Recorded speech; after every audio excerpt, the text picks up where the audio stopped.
Здравствуйте все! Добро пожаловать на канал Магия Песка. Старинные турецкие гаремные гадания на песке для вас. Дорогие зрители, гости канала, не забывайте подписываться, нажимайте на колокольчик и получайте уведомления о новых видео. Огромное спасибо заранее за ваши лайки, за ваши хорошие добрые комментарии. Тема сегодняшней отсыпочки звучит так. Ваши отношения. Что будет дальше между вами?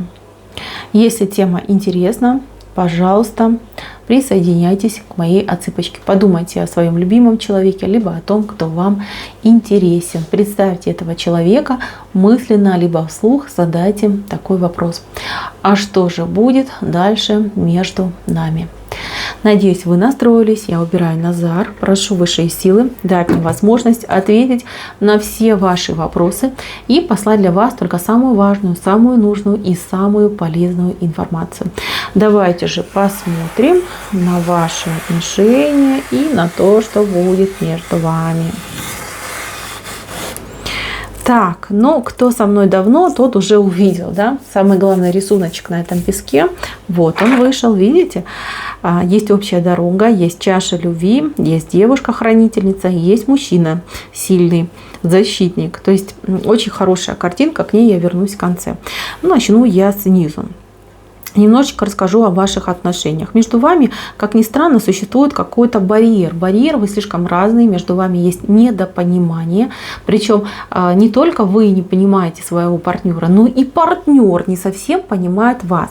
Вы знаете, вы настолько друг к другу как-то трепетно относитесь, как будто бы вы два охотника с разных сторон друг к другу подбираетесь, и каждый боится вспугнуть. Да? Вот именно момент спугну свою добычу, улетит, не поймаю. Отношение немножечко неправильное. Я не судья, это не мое вообще судить кого-то. Я просто читаю знаки. Я передаю вам все то, что показали высшие силы на этом песке. Смотрите. А здесь нужно немножечко выдохнуть и расслабиться. Конечно, понятно, человек нравится, человек интересный, хочется этого человека, в отношения с таким человеком хочется. Давно хотелось, давно мечталось, соскучились. Но, знаете, не перегибайте палку. Вот если вы вот так будете дуть на каждую, не знаю, там ложечку чая, да, либо там на цыпочках ходить, вы просто устанете. Вы устанете, вы разочаруетесь, скажете, все хватит, не хочу, уходи, не нужен ты мне, я не хочу так больше напрягаться из-за тебя. И то же самое у него может быть. Поэтому, мои дорогие, если вы только в самом начале, если вы только друг к другу присматриваетесь, выдыхайте, просто выдыхайте, будьте свободны, будьте сами собой, общайтесь с человеком напрямую, в глаза. То есть хочу, не хочу, нравится, не нравится, думаю так, считаю так. И пофиг, что ты думаешь в ответ. Я индивидуальность, у меня есть свое личное мнение. Вы понимаете, ваша-то фишка не в том, что вы там покладистая и вся такая эфирная, а в том, что вы самобытная, в том, что вы ни на кого не похожа. И то же самое у мужчины. Если вы хотя бы немного приоткроете этот момент, перестанете стесняться показать себя такими, как вы есть, то ваши отношения заиграют новыми красками. Понимаете, вас ждет очень прекрасное, перспективное будущее, да, вот семейные отношения, теплые отношения, добрые отношения, отношения, где люди доверяют друг другу, доверяют и растворяются в друг друге. Понимаете, тут все, в принципе, неплохо. Здесь как бы да, но каждый на сегодняшний день, на сегодняшний момент вот в центре, да, себя ставят в центр и пытаются себя где-то, ну не то чтобы отбелить, а наоборот показать себя вот каким-то уж слишком там обтекаемо идеальным. Смотрите, вот, да, общая чаша, и каждый льет. Вы льете, он льет, да. На самом деле это все наносное. Честно, я знаю, что я тоже человек, да, и это мне все не чуждо, я все понимаю. Кажется и хочется, и чтобы все было прям идеальненько, да. Но идеал, он скучный, он никому не нужный, и он очень сложный. Сложный в восприятии, и Вы же не картину какую-то пишете, да, и вы не приобретаете какой-нибудь, я не знаю, арт-объект, который там поставите в угол, будете ходить и восхищаться там правильностью формы, каким-то необычной подачей, да, нет. Вы же человека себе для жизни ищете, для отношений, для того, чтобы вместе, извините, видеть там человека не в самой лучшей форме, да, там, и человек может, извините меня, там, и пукнуть, и животик у него может болеть, и вы можете быть там и не накрашенная, и там с ПМС, и что угодно, да. Простите за детали, но вот я просто хочу донести эту мысль до вас. Не нужно быть перфекционистами, не нужно. Это вообще ничего хорошего вам не несет, в вашу жизнь не несет. Будьте сами собой, начните вы первое. Мужчина, он на вас смотрит, он вас считывает. Поэтому будьте вот именно естественной. Он вас не за то, что вы какая-то идеально накрашенная, чтобы там все реснички были разделены, чтобы у вас там везде кожа вся была подтянутая. Не за это он вас полюбил, не за это он к вам тянется, а за тем, что вы яркая, за тем, что вы веселая, за тем, что вы активная.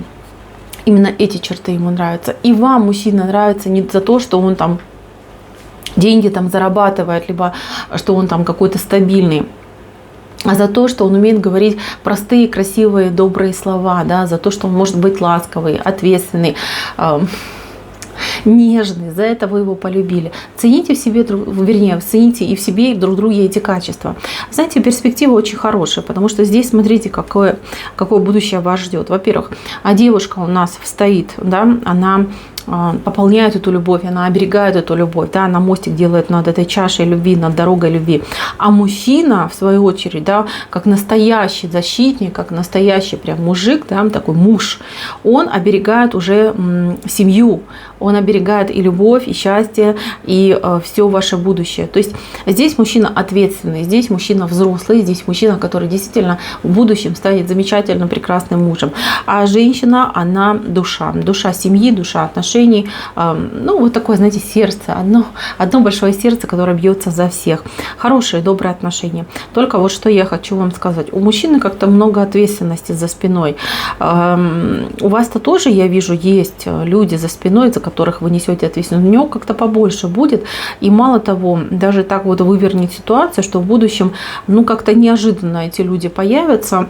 Ну, даже не то чтобы неожиданно, а как-то вот прям в один момент, да, придут и на шею, грубо говоря, сядут. Это судьба, здесь ничего не поделать, к этому нужно отнестись с пониманием, это нужно принять и понимать, что это ситуация временного характера. Возможно, там, да, брат приедет в семью и скажет, что ну вот такая ситуация, либо там мама приедет там, с младшим братом, либо с сестрой, либо, я не знаю, там родственники какие-то приедут и скажут, ну вот помоги. Вот, вас это не должно расстраивать, и вы должны понимать, что это временно, что ваш мужчина все разрулит. Да, может быть, потребуются какие-то вложения, могут быть даже и вложения по времени, но все будет хорошо. С вашей же стороны вы можете просто переживать за какие-то моменты, если у вас есть, например, ребенок от предыдущего брака, либо у вас есть родители, за которыми нужно ухаживать, что мужчина там неправильно поймет. Все он поймет правильно, не будет никогда вам ни глаза колоть, ни корить вас за это. Все будет хорошо. Главное, изначально вот вам проговорить эти все моменты. Почему? Потому что вы как будто бы этих моментов стесняетесь. Он может стесняться своих, вы можете стесняться своих. И вот вы можете вокруг да около ходить, вот долго очень там встречаться, присматриваться, притираться, при этом как бы вас смущают вот эти ваши тени, да, по-другому не скажешь. Проговорите все как есть. Еще раз говорю, мужчина адекватный, вы прекрасная, вы сможете договориться, проговорить. Это вообще не проблема. Это вот то, что вы сами себе как будто бы надумали. Перспективы, на мой взгляд, на этом песке прекрасный, хороший брак, счастливые отношения, добрые отношения, такие, знаете, душевные отношения. Идеала, конечно же, в мире не существует, но это именно тот случай, когда, знаете, вот люди там, старички сидят и говорят, а мы вместе там 50 лет, мы вместе 70 лет, и вот живем душа в душу. Вот это очень похоже на этот вариант. Я, конечно, искренне вам желаю, хотя я вижу, что со стороны женщины тут, ну, какой-то искуситель еще в вашей жизни может появиться, причем такой, знаете, он прям, ну, мужик состоятельный, ну, буду говорить как есть, да, мужчина богатый, статусный, такой, знаете, что может вас просто вот прям взять и украсть, извините, а вы не против будете, чтобы вас украли. Соблазнять будет вас, да, у вас соблазнитель идет, причем такой, знаете, вот он будет вас и своей брутальностью, и своим состоянием соблазнять. Но вы же думаете, выбираете, что вам по душе, что вам заходит. Я конкретных советов здесь давать не буду, потому что это не тема, но тем не менее, я говорю, что с этим мужчиной загаданным семья будет вот такая классная, но вас еще будет соблазнять именно... Но я не могу сказать, что чисто деньги. Тут и деньги, и какой-то другой образ жизни, да, какой-то, может быть, статусный образ жизни. И вы будете думать, выбирайте то, что вам по душе. Понимаете, кому-то деньги важны и стабильное положение, да, кто-то прям вот по-другому и не видит свою жизнь, да, человек говорит, да, любовь мне не нужна, лишь бы у меня все хорошо в жизни сложилось, чтобы дети мои там не бедствовали. А кто-то говорит, нет, я так не могу, я хочу, чтобы прям такая любовь, чтобы аж кипятком, да, вот, чтобы все было вот так круто. Ну, выбирайте сами по душе. Человек вам по судьбе это не значит, что вот он один-единственный навсегда. Это вот как вариант. Согласитесь на такую тихую, спокойную, да, тихая, спокойная гамань. Вот такие отношения. Согласитесь, берите ваш вариант. Нет, ну, ждите огонь, потому что огонь, причем такой жидкий огонь, в вашей жизни появится. Здесь выбор, мои дорогие девочки, именно за вами остается. Думайте, выбирайте того, кто вам зайдет, кто вам будет по душе. На этом у меня все. Спасибо всем за внимание. На этом все. Всем пока-пока.